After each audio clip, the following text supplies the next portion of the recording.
एक छोटे से गांव में सावित्री दादी रहती थीं। उम्र बहुत हो चुकी थी, शरीर कमजोर था, लेकिन दिल बहुत साफ था। उनके बेटे राजेश और बहू नेहा के साथ वही उनका सहारा थे। लेकिन नेहा का स्वभाव बहुत कठोर था। वह रोज दादी से घर का सारा काम करवाती, बर्तन, झाड़ू, खाना, सब कुछ। दादी थक जाती तो नेहा उन्हें डांटती और कभी कभी मार भी देती। राजेश भी सब देखता, लेकिन कभी अपनी माँ के लिए आवाज नहीं उठाता। एक दिन नेहा ने गुस्से में आकर कहा, अब इस बूढ़ी औरत को घर में नहीं रखूंगी। और उसने राजेश के साथ मिलकर सावित्री दादी को घर से निकाल दिया। बेचारी दादी हाथ में एक छोटा सा थैला लिए आंसू भरी आंखों से घर छोड़कर चल पड़ी। रास्ते में चलते चलते दादी बहुत थक गईं। भूख और प्यास से उनका बुरा हाल था। तभी उन्हें रास्ते में एक छोटा सा बच्चा मिला, जिसके पास एक बस्ता था। वह बहुत कमजोर और भूखा लग रहा था। दादी ने अपने थैले में देखा, बस एक सूखी रोटी बची थी। उन्होंने बिना सोचे वो रोटी उस बच्चे को दे दी। बच्चा मुस्कुराया और अचानक एक तेज प्रकाश हुआ। दादी हैरान रह गईं। वह बच्चा कोई साधारण बच्चा नहीं था, वह भगवान शिव का रूप था। भगवान शिव ने प्रसन्न होकर कहा, तुम्हारा दिल बहुत बड़ा है सावित्री। तुमने अपनी आखिरी रोटी भी दे दी। मैं तुम्हें एक वरदान देता हूं।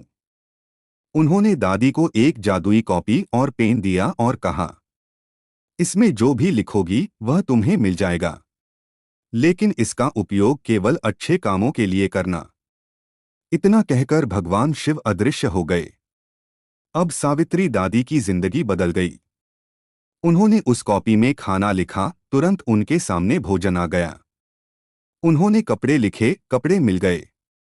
लेकिन दादी ने कभी अपने लिए ज्यादा कुछ नहीं मांगा। वह उस कॉपी से गरीबों की मदद करने लगी, भूखों को खाना, गरीबों को कपड़े, जरूरतमंदों को सहारा। धीरे धीरे पूरे गांव में उनकी दया और सेवा की चर्चा होने लगी। उधर नेहा और राजेश की हालत खराब होने लगी। घर में पैसों की तंगी, बीमारी और झगड़े बढ़ने लगे। एक दिन उन्हें पता चला कि दादी अब सबकी मदद कर रही हैं और उनके पास कोई चमत्कारी चीज है। लालच में आकर दोनों दादी के पास पहुंचे। नकली प्यार दिखाकर माफी मांगी और उनके साथ रहने लगे। एक रात मौका देखकर उन्होंने दादी की कॉपी और पेन चुरा ली और अपने घर वापस आ गए। घर पहुंचकर नेहा ने लालच में लिखा, बहुत सारा पैसा चाहिए। लेकिन जैसे ही उसने लिखा, घर में अजीब अजीब घटनाएं होने लगीं। सामान टूटने लगा, अंधेरा छा गया और दोनों को बहुत कष्ट होने लगा। तभी एक तेज आवाज गूंजी, यह वरदान सेवा के लिए था, लालच के लिए नहीं। वह भगवान शिव थे। दोनों डर गए, रोने लगे और अपनी गलती मान ली। अगले ही दिन दोनों भागते हुए दादी के पास गए। उनके पैरों में गिरकर रोने लगे, हमें माफ कर दो माँ, हमसे बहुत बड़ी गलती हो गई। सावित्री दादी ने उन्हें माफ कर दिया, लेकिन कॉपी और पेन वापस ले लिया। उन्होंने कहा, जिस चीज का उपयोग सेवा के लिए हो, उसे लालच में कभी इस्तेमाल नहीं करना चाहिए।